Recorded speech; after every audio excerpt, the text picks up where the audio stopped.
Bismillahirrahmanirrahim.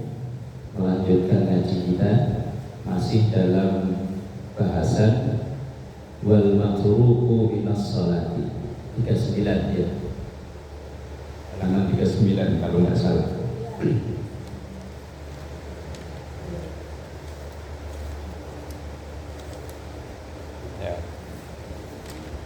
Kemarin dalam bahasan itu sudah disinggung bahwa yang kemungkinan tertinggal, bisa sedikit saya mengulang, dalam sholat kita itu ada 3 macam. Yang pertama yang wajib atau yang rukun. Kalau ketinggal ini, maka langsung balik ke yang kita tinggal itu. Misalnya di rakaat yang ketiga selesai walau dolin, aturannya rukuk malah langsung sujud. Begitu dalam sujud keingetan, loh tadi rukuknya belum, maka langsung balik lagi ke atas untuk langsung rukuk, kemudian i'tidal baru sujud. Lah nanti ketika selesai tahiyat akhir sebelum salam sujud sahwi. Untuk supaya tidak lupa sujud sahwinya, ketika tahiyat akhir duduknya seperti duduk tahiyat awal atau duduk iftirash. Kemudian yang kedua, kalau yang ketinggal itu sunnah abad. Sunnah abad itu kemarin ada 6, yaitu tahiyat awal. Duduknya tahiyat awal. Duduknya ingat tapi bacanya lupa, berarti itu tahiyat awalnya ketinggalan, itu namanya sunnah abad. Kemudian kunut atau berdirinya kunut. Berdirinya ingat sami Allahu liman hamidah, begitu angkat tangan lupa. Allahumma apa ya? Allahumma daripada kesuwen Allahumma langsung sujud, nanti diganti dengan sujud sahwi. Kemudian membaca sholawat di rakaat di tahiyat awal. Tahiyat itu selesai ketika asyhadu alla ilaha illallah wa asyhadu anna muhammadar rasulullah, itu tahiyat sudah selesai. Lah kalau di tahiyat awal tambah Allahumma sholli ala sayyidina Muhammad, selesai di situ. Kalau itunya ketinggalan, cuma sampai asyhadu alla ilaha illallah wa asyhadu anna muhammadar rasulullah kok langsung berdiri, maka nanti diganti sujud sahwi. Atau membaca sholawat untuk keluarga Nabi. Yang keluarga Nabi itu yang ada lafal Ali itu, Allahumma sholli ala sayyidina Muhammad wa ala ali. Nah, kalau itu kok ketinggalan, nanti diganti dengan sujud sahwi. Jadi ada 6 sunnah abad yang kalau ketinggalan diganti dengan sujud sahwi. Nah itu yang kedua. Sekarang yang ketiga. Kalau yang pertama tadi balik yang diingeti, kemudian sujud sahwi. Kalau yang kedua nggak usah. Misalnya kalau lupa kunut, udah terlanjur sujud, jangan balik lagi, langsung aja sujud. Tapi kalau belum posisi sujud, baru turun. Ini biasanya kalau taraweh pas malam 16, imamnya Allahumma hdina fi man hadait, kita yang di belakang kirainnya Allahu Akbar, langsung sujud. Kalau sudah nyampe sujud, ini jidat sudah nyampe ke lantai, jangan balik lagi. Nah terus kalau kunutnya lama ya resiko begini lama, jangan nengok kalau lama. Kok gak kelar, oh batal nanti sholatnya. Ya wes tungguin aja. Tapi kalau ini belum nyampe ke lantai, balik gak apa-apa. Kalau baru turun, asal ini belum nyampe, itu berarti belum disebut sujud, maka balik lagi. Kalau itu kunut. Nah, itu yang kedua. Sekarang yang ketiga, wal hay'atu halaman 40.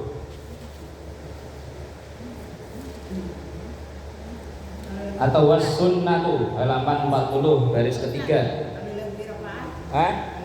Lebih rokaat nanti. Bahasanya nanti itu di belakang di ujung ada. Sabar ngapa alon-alon. Nah, iya.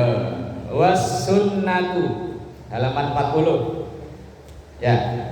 Baris ke 3. Udah ketemu. Was sunnatu, kalau yang ketinggalan itu sunnah. Kalau yang tadi yang ketinggalan hay'at atau ab'ad, maka harus balik.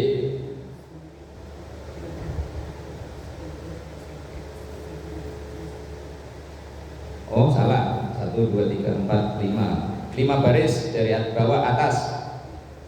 Salah. Wal hay'atu 5 baris dari atas. Udah ya. Kalau yang ketinggalan sunnah hay'at. Lah sunnah hay'at itu apa saja? Banyak. Itu di halaman 35 untuk mengingatkan kembali. Coba buka halaman 35. Terjemahnya halaman 36. Halaman 35 baris kedua dari atas. Wa hay'atuha khamsata asyara khoslatan. Udah ketemu? Itu hay'at. Hay'at itu sunnah yang nanti kalau ketinggal tidak perlu balik lagi, nggak perlu sujud sahwi. Ada 15 itu. Itu kalau nanti misalnya kok ketinggalan atau bahkan sengaja ditinggal sekalipun, tidak batal sholatnya, nggak perlu diganti sujud sahwi, nggak perlu balik lagi. Lah 15 itu apa saja bisa dibaca itu? Dulu kan sudah ya. Untung bukunya ada, kalau bukunya nggak ada kan lupa udah. Misalnya pertama ngangkat tangan ketika takbiratul ihram. Ngangkat tangan ini loh. Itu seandainya ibu sholatnya nggak pakai ngangkat tangan, ora popo. Cuma nggak umum. Umumnya orang sholat di kita di mazhab Syafi'i itu yang ngangkat tangan. Misalnya ibu ke Allahu Akbar tangannya begini aja, ora popo. Atau misalnya Allahu Akbar masih begini, ora popo. Itu ada 15, bisa dibaca sendiri nanti. Lah kalau yang hay'at, sunnah hay'at yang ada 15 itu la ya'udu, tidak perlu kembali. Artinya tidak perlu balik kalau ketinggalan. Ilaiha, ke hay'at itu. Ba'da tarkiha, setelah meninggalkannya. Wala yasjudu, dan tidak perlu sujud lisahwi anha, karena lupa dari sunnah hay'at itu. Contoh, kadang yang sesuatu dianggap harus itu kan membaca surat ya. Membaca surat di rakaat pertama dan kedua itu termasuk sunnah hay'at. Misalnya ibu sholat nanti sholat asar, begitu waladhdallin amin langsung rukuk tanpa membaca surat, nggak apa-apa. Karena dianggapnya membaca surat itu kayaknya wajib, apalagi sholat berjamaah gitu ya. Traweh gitu, traweh. Imamnya asal waladhdallin langsung rukuk, nggak baca surat lagi, sah, nggak batal, nggak ganti sujud sahwi, nggak. Karena ini termasuk sunnah hay'at. Orang angkat tangan, orang sedekap, baca surat setelah Fatihah, baca Rabbana walakal hamdu, baca subhana rabbiyal azimi, baca subhana rabbiyal a'la, baca rabbi firli warhamni wajburni warfa'ni warzuqni wahdini wa'afini wa'fu anni. Itu semua sunnah hayat. Hayat itu kalau ketinggal nggak perlu diulangi, nggak perlu sujud sahwi dan tidak batal. Tetapi mentang-mentang nggak batal langsung nggak dikerjain, ya jangan. Nggak usah, biar sholatnya lebih cepat lebih baik. Ya kalau memang kondisinya buru-buru maksudnya kalau kita sholat taraweh kan rata-rata kitanya ini uber-uberan, ya wis. Yang hayat itu seandainya tidak dikerjakan tidak masalah. Tapi kalau yang wajib, ya tetap wajib karena kalau ketinggalan batal sholatnya. Kalau yang abad hanya diganti dengan sujud sahwi. Maka kita di awal kitab ini sudah diajari untuk membedakan mana rukun, mana abad, mana hayat, itu supaya kalau ada yang tertinggal tahu caranya. Kalau rukun atau wajib, kalau ketinggal wajib ngulangi dari yang ketinggal itu dan nanti sujud sahwi. Kalau abad nggak perlu ngulangi, hanya cukup sujud sahwi. Kalau hayat nggak perlu ngulang, nggak perlu sujud sahwi dan tidak batal. Itu kalau ada yang tertinggal. Kemudian, itu selanjutnya. Wa idza syakka,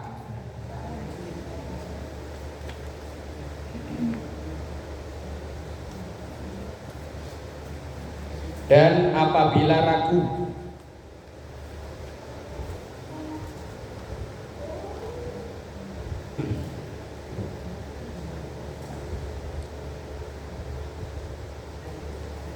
Wa idza syakka, dan apabila ragu fi adadi ma ata, dalam hitungan minar rakaati rakaat.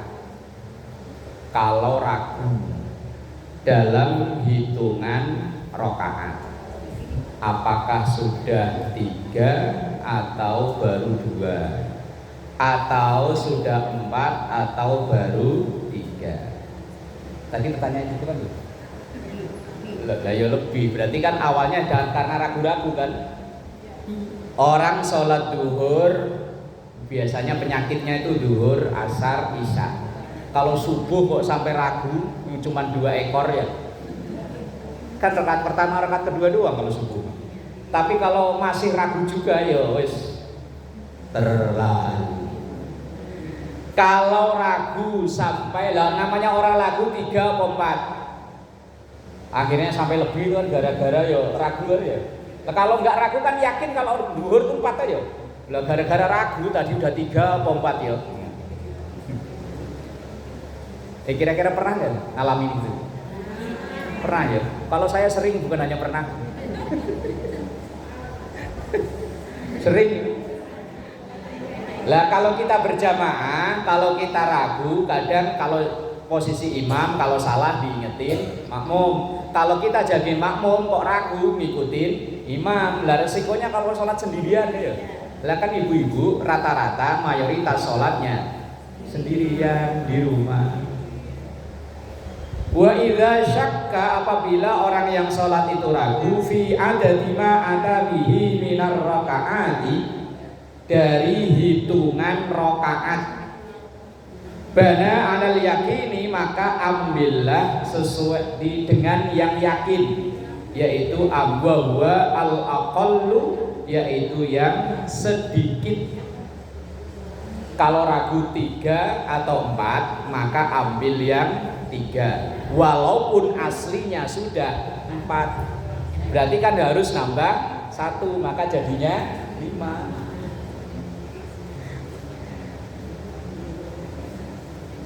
Kalau ragu hitungan rakaat, maka ambil yang sedikit.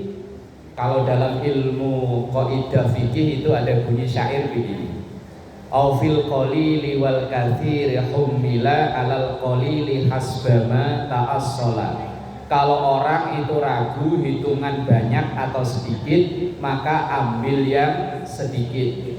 Sama kayak misalnya ibu sholat tasbih. Sholat tasbih kalau berdiri kan 15, yang lain 10, 10, 10, 10, 10. Kadang di tengah-tengah itu kan tadi udah berapa ya? Ayo. Kalau sambil sholat sambil gerakin jari buat ngitung. Subhanallah, alhamdulillah, wala ilaha. Kalau saya lah, kalau ibu ya terserah punya cara masing-masing. Lah ya kan cara orang beda-beda kan, yang penting buat ngitung. Kalau gerakin jari kan nggak ngaruh, alias nggak batalin sholat. Kecuali kalau gini, subhanallah, alhamdulillah.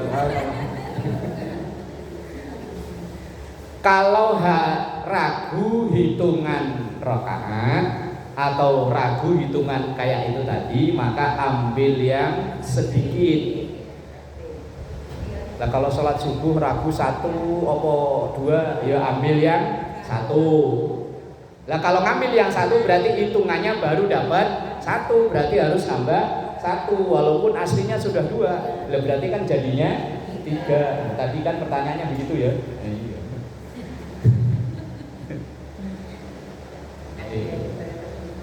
Kalau ragu hitungan rakaat, ambil yang sedikit kemudian nambah. Wasajada, dan kemudian dia sujud lisahwi karena lupa. Kalau hitungannya ragu. Wasujudus sahwi, dan sujud sahwi itu sunnatun, hukumnya sunnah. Maka walaupun tadi seandainya ketinggalan kunut, ketinggalan tahiyat awal, mau sujud sahwi, ternyata sujud sahwinya juga lupa juga, ya wes, wong sujud sahwi itu hukumnya sunnah. Wa mahalluhu, dan tempatnya sujud sahwi itu qabla salami, sebelum salam. Dan sujud sahwinya itu 2 kali, sama kayak sujud biasa. Sementara bacaannya ora iso juga. Ya Allah, koyok mu'alaf aja loh. Kalau memang bisa bacanya subhana man la yanamu wa la yasbu. Kalau nggak hafal, yo kayak orang sujud biasa itu subhana rabbiyal. Kalau itu masih nggak hafal, subhanallah. Kalau itu nggak bisa juga,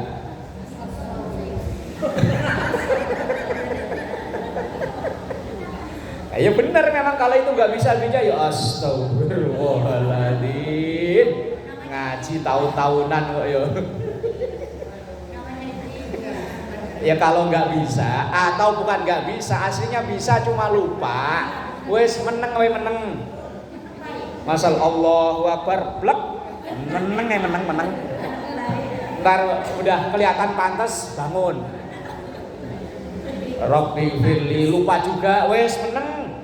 Ntar kelihatan lupa, kelihatan udah pantas, kayaknya udah pas di sujud lagi. Kalau ingat dibaca, kalau nggak ingat, ya wes. Gitu aja kok repot. Allah Maha tahu. Kalau ingat tempatnya sebelum salam. Lah kalau ingatnya sesudah salam, ya wes. Assalamualaikum warahmatullahi. Assalamualaikum warahmatullahi. Astagfirullahaladzim. Tadi kunutnya lupa, langsung sujud sahwi walaupun sudah salam. Karena keterangan dalam kitab Fathul Qorib, ketika seseorang terlupa untuk sujud sahwi, teringat setelah salam, kalau memang jaraknya masih dekat, tadi kayak baru istighfar kan namanya jarak masih dekat, maka langsung sujud. Tapi kalau jaraknya sudah jauh, kayak ntar misalnya pulang dari sini, begitu sholat asar ada yang kelupaan, lah kok mau kena udah dibuka, udah ke warung,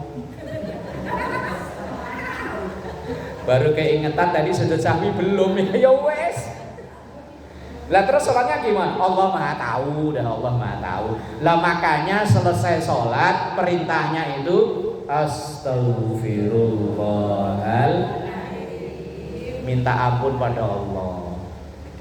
Logikanya itu kalau orang habis berbuat baik itulah ya alhamdulillah tuh ya. Lah kok ini malah diperintah astagfirullah, karena bisa jadi mulai dari takbir sampai assalamualaikum yang kita bayangin, yang kita pikirin bukan Allah. Ya tergantung tadi yang dilakukan sebelum sholat. Kalau sebelum sholat tadi dari pasar kok pulang dari pasar ada uang kembalian yang nyelip, kepikiran terus itu. Lo punya uang 1 juta, hilang 20.000, yang dipikirin bukan yang 980, yang 2.000, yang 20.000 tadi. Yang 20.000 kemana? Ya diputer aja. Tumpukan baju diobrak-obrak. Katakan suaminya, apaan sih mak? Uang saya 1 juta hilang 20. Ya udah nih saya ganti 20. Itu masih dipikirin. Coba kalau tadi nggak hilang, ini uang saya 1 juta 20.000 nih loh. Kadang yang ganggu sholat itu kan yang begitu-begituan ya. Apalagi kalau berjamaah gangguannya banyak banget. Tapi kalau orang berjamaah jauh lebih aman. Lah apalagi ibu sholat ya. Kalau perempuan sih insya Allah lebih aman daripada laki. Lah kalau laki kadang pakai kaos partai, kaos dari toko material, kaos dari hadiah, sabun colek dipakai. Lah kita yang berdiri di barisan belakang, mulut sih nggak baca, tapi kan otak otomatis baca. Lah kalau ibu-ibu mau kena kan rata-rata yo apa ada tulisannya mengenang 40 hari almarhumah hajah siapa dulu sajadah yo. Mau kena saya pernah lihat masalahnya, mau kena di satu masjid digantung. Lah kan ada tulisannya kelihatan mengenang 40 hari ibu hajah sopo. Batal sholatnya enggak, cuman nilai sholatnya yang terkurang. Makanya kalau perempuan sih insya Allah lebih aman kalau masalah pakaian dalam sholat. Laki-laki, aduh, kadang kaos ada gambarnya artis siapa gitu. Ya kalau pas artisnya bajunya sopan, nah mendingan ayo. Pas bajunya cuma sepotong ke atas enggak, ke bawah enggak. Yes. Bismillahirrahmanirrahim. Pasal selanjutnya faslun fil awqatil lati tukrahu sholatu fiha.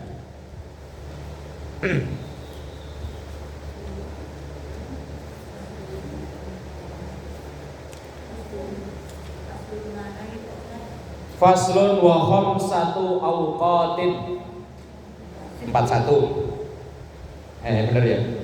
Halaman 41. Faslun fasal wa khamsatu awqatin, ada 5 waktu la yusalla fiha, yang tidak boleh sholat fiha, di dalam 5 waktu itu, illa, kecuali sholatun sholat, laha sababun, yang mempunyai sebab. Jadi ada 5 waktu sholat yang kita nggak boleh sholat di 5 waktu itu, kecuali sholat yang ada sebabnya. Misalnya kayak sholat tahiyatul masjid, itu kan ada sebabnya.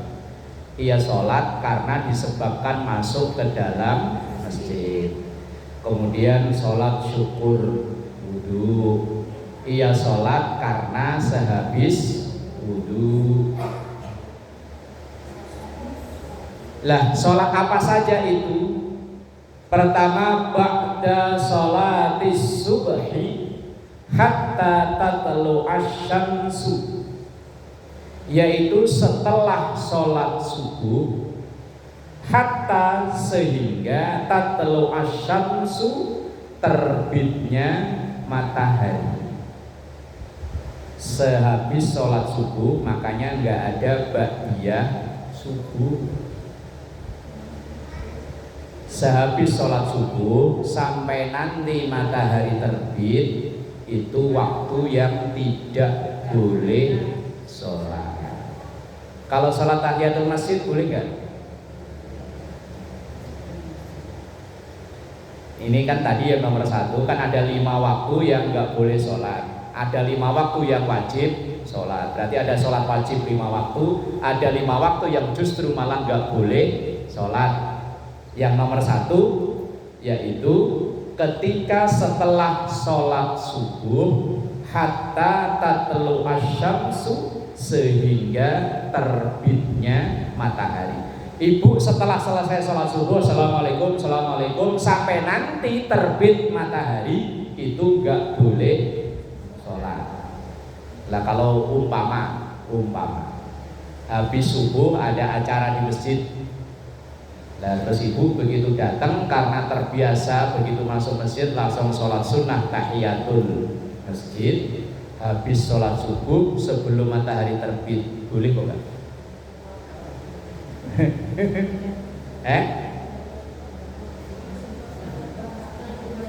Boleh nggak? Boleh kok nggak boleh? Boleh, karena tadi di situ ada alasan illa, yang atasnya dulu, illa kecuali sholatun laha sababun, kecuali sholat yang ada sebabnya.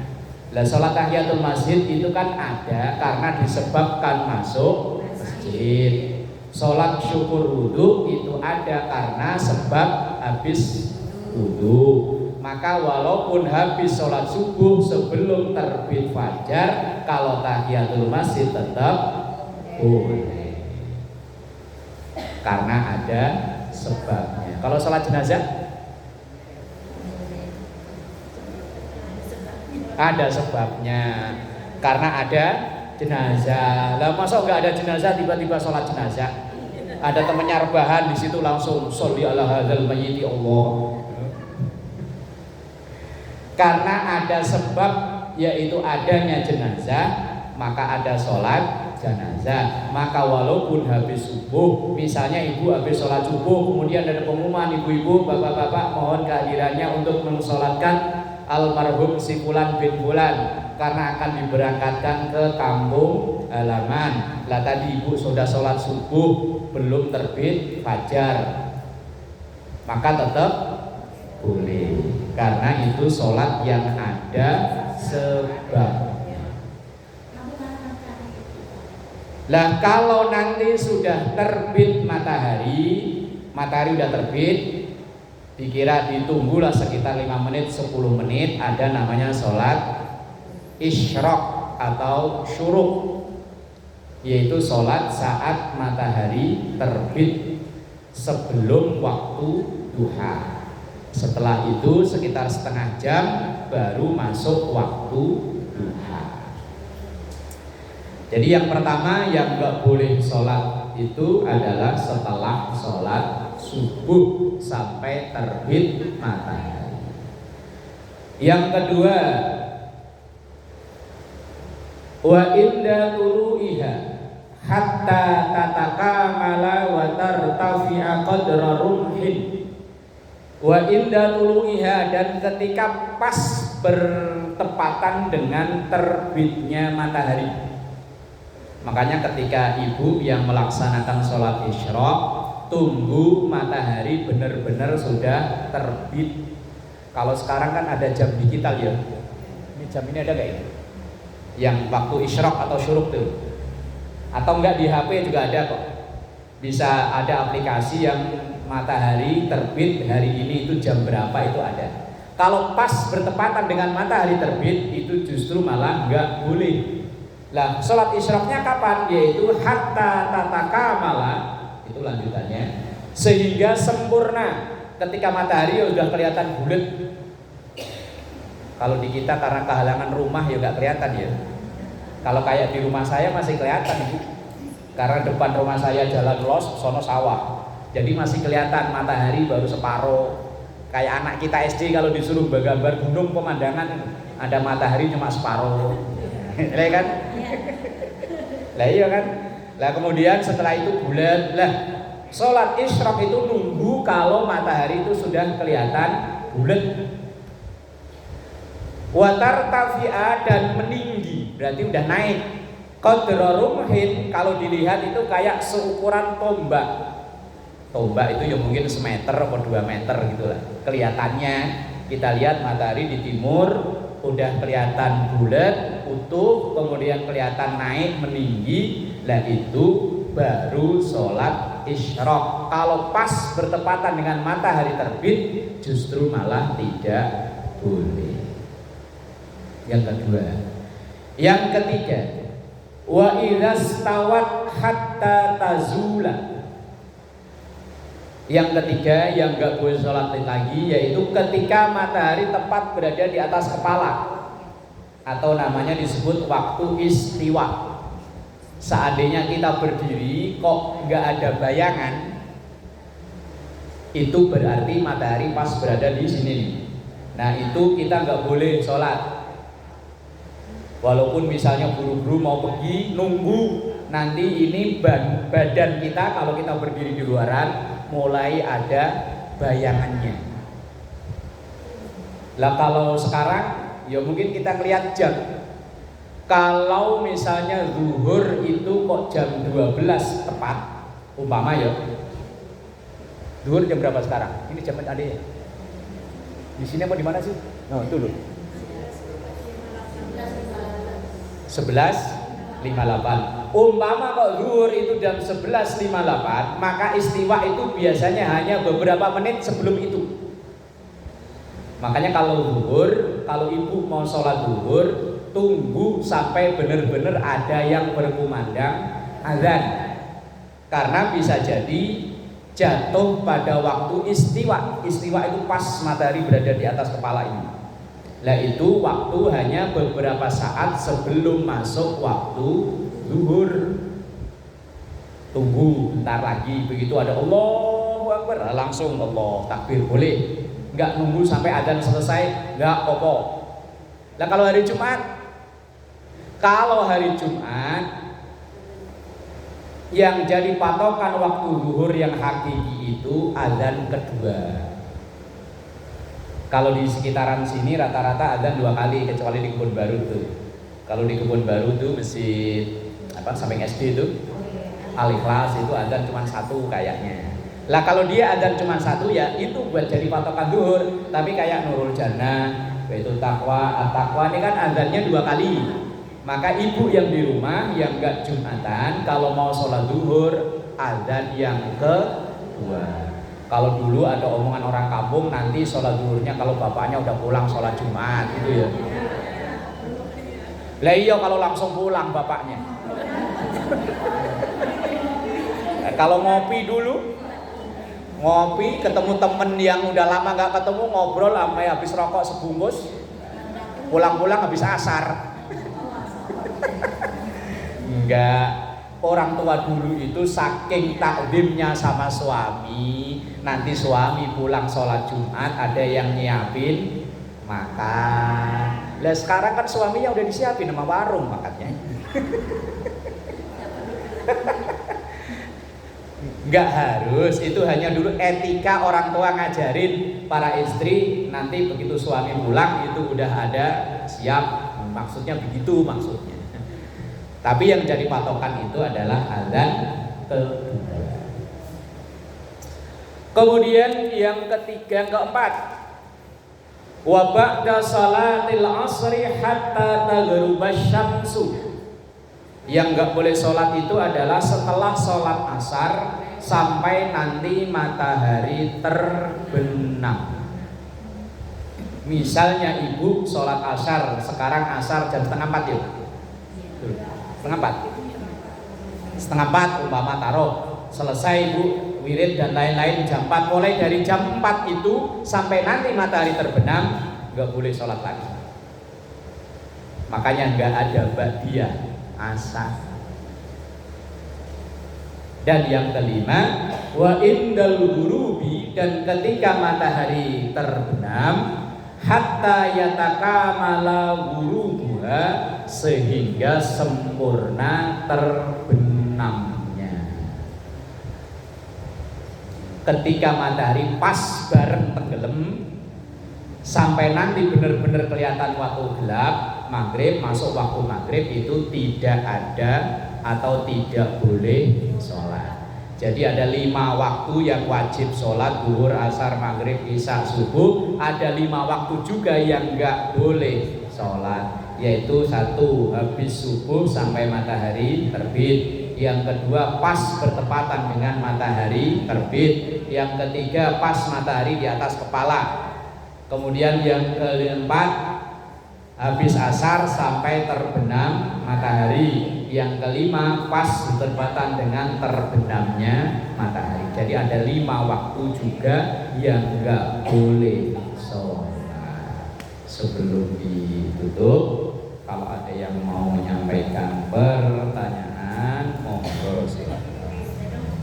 Monggo.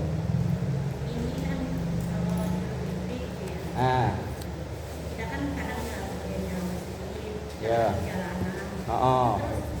Itu datangnya kan jam berapa? Sedang ada sholat itu gimana? Nah, ini yang jadi permasalahan. Kalau yang ke dalam sholat tahiyatul masjid, lah kayak yang jalanan sholat apa gitu ya? Sholat apa kira-kira? Yang selama ini loh ibu lakukan, mungkin biasanya kan kaum ibu kan kaum terpinggirkan ya. Lah iya, kalau laki-laki kan biasanya di dalam. Lah perempuan kan ngalah, biasanya di jalanan, di halaman. Lah begitu datang-datang langsung gelar sajadah, sholat. Lah itu sholat apa? Lah ya kalau yang di dalam jelas itu namanya tahiyatul. Lah selama ini ibu-ibu ini loh, ketika sholat Id Fitri atau Id Adha, kebagiannya tempat di luar, langsung gelar sajadah. Selama ini langsung duduk apa sholat? Ya yang hadir di sini nih loh, yang hadir di sini. Kalau yang langsung duduk, oke, wes nggak masalah, selesai masalah kan. Kalau yang sholat, ada yang langsung sholat. Ya kalau langsung duduk selesai, nggak ada masalah. Yang ditanyakan kan tadi sholatnya itu sholat apa gitu kan ya.